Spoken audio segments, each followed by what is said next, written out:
Once നമ്മൾ sincere സിസ്റ്റംസിനെ കുറിച്ച് മനസ്സിലായി കഴിഞ്ഞാൽ പിന്നെ നെക്സ്റ്റ് സ്റ്റെപ്പ് എന്ന് പറഞ്ഞാൽ എസ് ഗ്രൂപ്പിലേക്ക് എങ്ങനെയാണ് സൈനപ്പ് ചെയ്യുക എന്നുള്ളതാണ്. സൈനപ്പ് വളരെ സിമ്പിളാണ്. നിങ്ങൾ ഗൂഗിളിൽ പോവുക, ഗൂഗിളിൽ ജസ്റ്റ് സെർച്ച് ചെയ്യുക, സിൻസിയർ സിസ്റ്റം സെർച്ച് ചെയ്യാം. സിൻസിയർ സിസ്റ്റം സെർച്ച് ചെയ്യുമ്പം മിക്കവാറും ഫസ്റ്റിൽ വരുന്ന ആദ്യത്തെ തന്നെ ആയിരിക്കും ബ്രിട്ടീഷ് ഇൻവെസ്റ്റ്മെൻറ്റ് ഫണ്ട് എന്ന് പറഞ്ഞ് വരുന്നത്. ക്ലിക്ക് ചെയ്യുക, ദെൻ ഇങ്ങനെ ഒരു പേജ് ആയിരിക്കും നമുക്ക് കിട്ടുക, വെൽക്കം ടു എസ് ഗ്രൂപ്പ്. ഏറ്റവും ടോപ്പിൽ ഒരു കുറേ ഡോട്ട്സ് കാണുന്ന ആ ഭാഗത്തൊന്ന് ക്ലിക്ക് ചെയ്യുകയാണെങ്കിൽ നെക്സ്റ്റ് പേജിലേക്ക് പോകും. ആ പേജിൽ ഏറ്റവും താഴെ ക്യാബിനറ്റ് എന്നൊരു ഓപ്ഷൻ നിങ്ങൾക്ക് കാണാം. ആ ക്യാബിനറ്റ് എന്നൊരു ഓപ്ഷൻ ക്ലിക്ക് ചെയ്യുക. ക്ലിക്ക് ചെയ്യുമ്പോഴത്തേക്കും നമുക്ക് നെക്സ്റ്റ് പേജിലേക്ക് പോകും. ആ പേജിൽ 2 ഓപ്ഷൻ ഉണ്ട്, ലോഗിൻ ഉണ്ട്, ക്രിയേറ്റ് അക്കൗണ്ട് ഉണ്ട്. അപ്പോൾ ഒരു പുതിയ ഇൻവെസ്റ്ററിനെ സംബന്ധിച്ചിടത്തോളം ക്രിയേറ്റ് അക്കൗണ്ടിലേക്കാണ് പോവുക.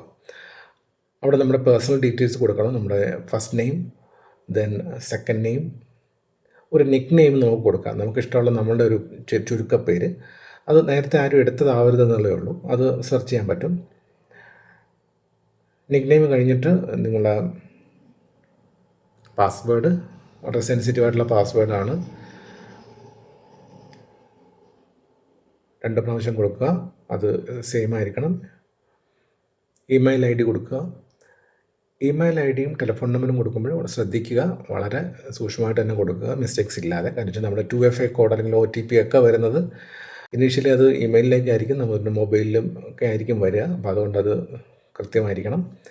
താഴെ നമ്പറിന് സെർച്ച് ചെയ്യുമ്പോൾ നമുക്ക് ഇന്ത്യയുടെ സെർച്ച് ചെയ്യാം. ഇന്ത്യയുടെ കോഡ് കിട്ടാൻ വേണ്ടിയിട്ട് താഴോട്ട് സെർച്ച് ചെയ്യുമ്പോൾ ഇന്ത്യയുടെ ആ ഡ്രോപ്പ് ഡൗൺ വിൻഡോയിൽ താഴെ ഇന്ത്യ ഓപ്ഷൻ സെലക്ട് ചെയ്യാം, ഫോൺ നമ്പർ അടിച്ചു കൊടുക്കാം. നെക്സ്റ്റ് സ്പോൺസറുടെ കോളമാണ്. ആ കോളത്തിൽ വളരെ പ്രധാനപ്പെട്ടതാണ്. കാരണം നമുക്ക് ഡയറക്റ്റായിട്ട് ഒരാൾക്ക് ഇതിനകത്ത് സൈനപ്പ് ചെയ്യാൻ കഴിയില്ല. നമ്മൾ ഈ ഒരു ബിസിനസ് പ്രോജക്റ്റ് പരിചയപ്പെടുത്തിയിട്ടുള്ള ആരാണെന്ന് വെച്ചാൽ അയാളുടെ സ്പോൺസർ ID ആയിരിക്കും നമ്മളവിടെ കൊടുക്കുക. ദെൻ അഗെയിൻ കൺട്രി സെലക്ട് ചെയ്യുക. ഡ്രോപ്പ് ഡൗൺ വിൻഡോ അഗെയിൻ വന്നിട്ടുണ്ട്.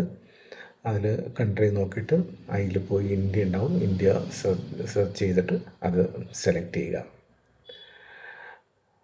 ഓക്കെ.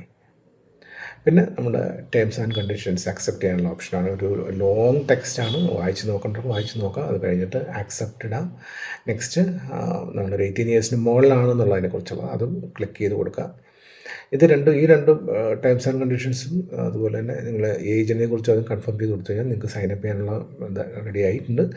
സൈനപ്പ് ചെയ്യുമ്പോഴത്തേക്കും നിങ്ങൾക്ക് എന്തെങ്കിലും മിസ്റ്റേക്സ് ഉണ്ടെങ്കിൽ കാണിക്കും. ഞാനിപ്പോൾ ഒരു ഡെമോ ആയിട്ട് കാണിച്ചതുകൊണ്ട് പല കാര്യങ്ങളും ഇതിനകത്ത് മിസ്റ്റേക്കാണ്. നിക്ക് നെയിം ഓൾറെഡി എടുത്തിട്ടുണ്ട്, പാസ്വേഡ് 2 ഈക്വൽ അല്ല, സ്പോൺസറുടെ ID കറക്റ്റ് അല്ല. അപ്പോൾ നിങ്ങൾ കറക്റ്റായിട്ട് കൊടുക്കുമ്പോഴത്തേക്കും നിങ്ങൾക്ക് സൈനപ്പ് ചെയ്യാൻ പറ്റും. നിങ്ങൾക്ക് ജസ്റ്റ് അത് കഴിഞ്ഞിട്ട് വരുന്നൊരു വിൻഡോ എന്ന് പറഞ്ഞാൽ ഇത് ഇമെയിൽ വെരിഫിക്കേഷൻ ആയിരിക്കും. നിങ്ങളുടെ ഇമെയിലിലേക്ക് ഒരു മെസ്സേജ് പോയിട്ടുണ്ടാവും. ആ മെസ്സേജിൽ പോയി ക്ലിക്ക് ചെയ്ത് ഇമെയിൽ വെരിഫിക്കേഷൻ നടന്നു കഴിഞ്ഞാൽ നിങ്ങളത് ലോഗിൻ ചെയ്യാൻ ഓക്കെ ആയി. നെക്സ്റ്റ് ടൈം നിങ്ങൾക്ക് ലോഗിൻ ചെയ്യുന്ന സമയത്ത് നിങ്ങൾക്ക് ക്രിയേറ്റ് അക്കൗണ്ടിലേക്കല്ല പോവുക, ലോഗിനിൽ പോയിട്ട് നിങ്ങളുടെ യൂസർ നെയിമും പാസ്വേഡും കൊടുത്തിട്ട് നിങ്ങൾക്ക് അതിൽ കയറാൻ പറ്റുന്നുണ്ടാവും.